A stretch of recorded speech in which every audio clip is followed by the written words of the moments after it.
Listen, I have screenshots of me saying, "Nah, she's fucking fuck, man." You're not even black. What the fuck are you doing? You put your hands on me on your camera? I'm not about to fucking scared of you. Thank you. Your mom does too.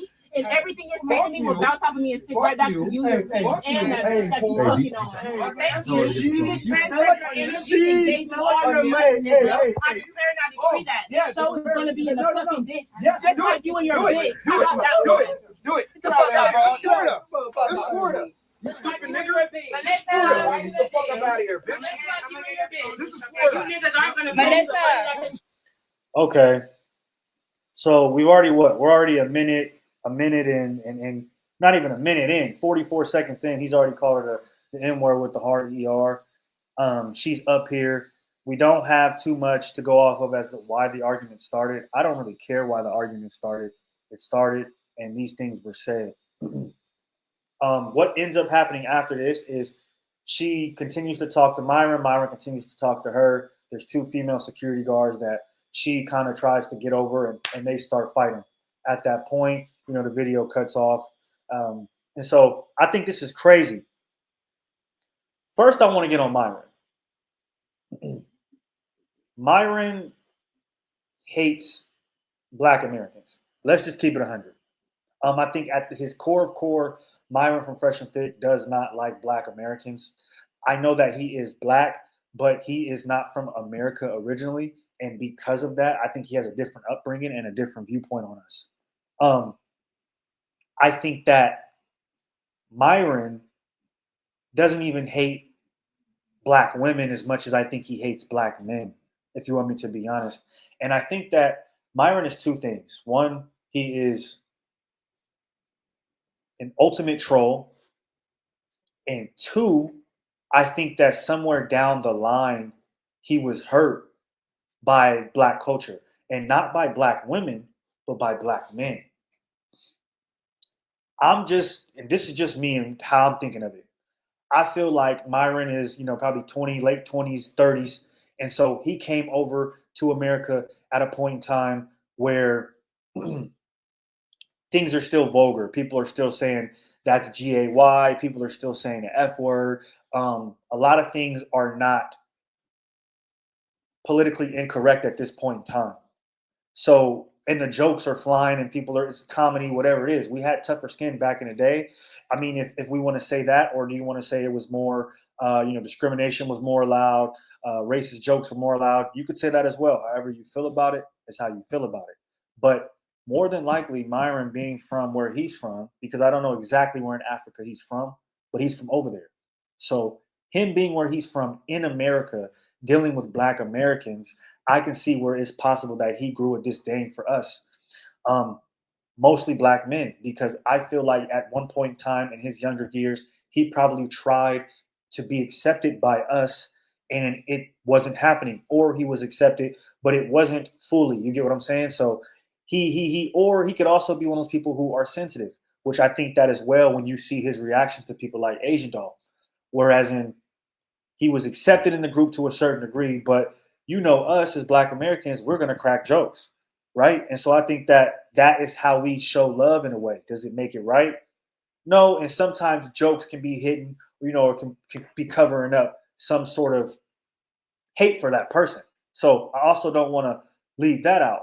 But we like to joke on each other. That's how we show love. So I think that due to that and down the line, he probably was offended by that. More than likely, he was the butt of the joke a lot because him being from somewhere else.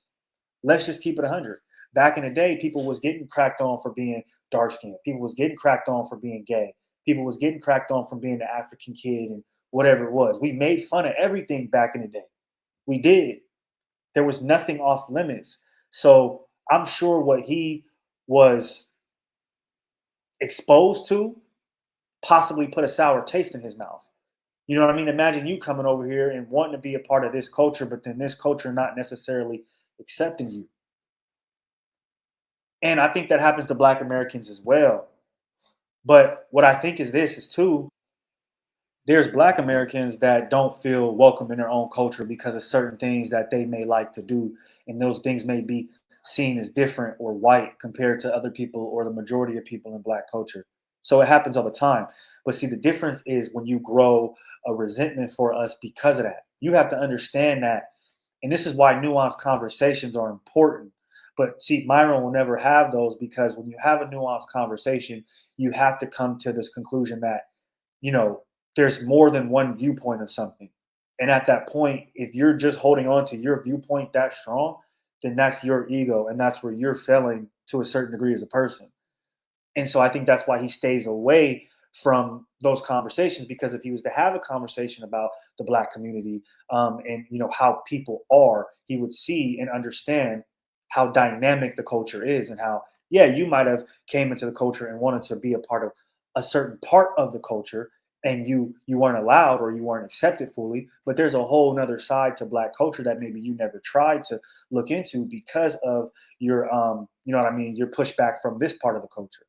But if you're a black American and you understand that, then you go with who goes with you.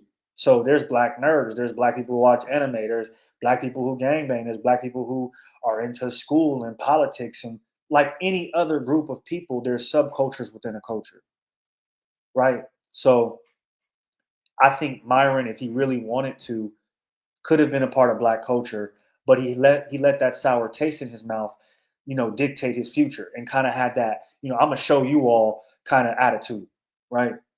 So I think mostly where we're getting a lot of his hate from black people is due to his upbringing in two ways.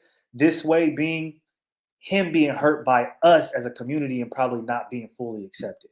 I could 100% see that happening to him as, a child and a teen, which would put a sour taste in his mouth. Also, I think, if he has immigrant parents, you have to take that into account as well. Immigrant parents, I think, especially from over in Africa, now not all, but I have ran into some immigrant parents that are this way, and their children end up being a certain way as well. And I'm speaking to that just from my examples. I feel like when you're in another country, and specifically in Africa, whatever part that is, what you see about Black Americans is always bad. And that goes for the world. Anytime you see Black Americans on TV, most of the time it's for doing something foolish.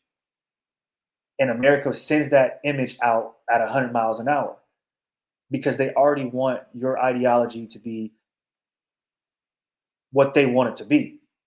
So while they're also doing that, you're knowing that, hey, at the end of the day, the color of our skin is what people view us as, right? So if you're in America and you're African or you're Black American, I mean, you're Black. And wherever you are, we're all Black from Africa or from America.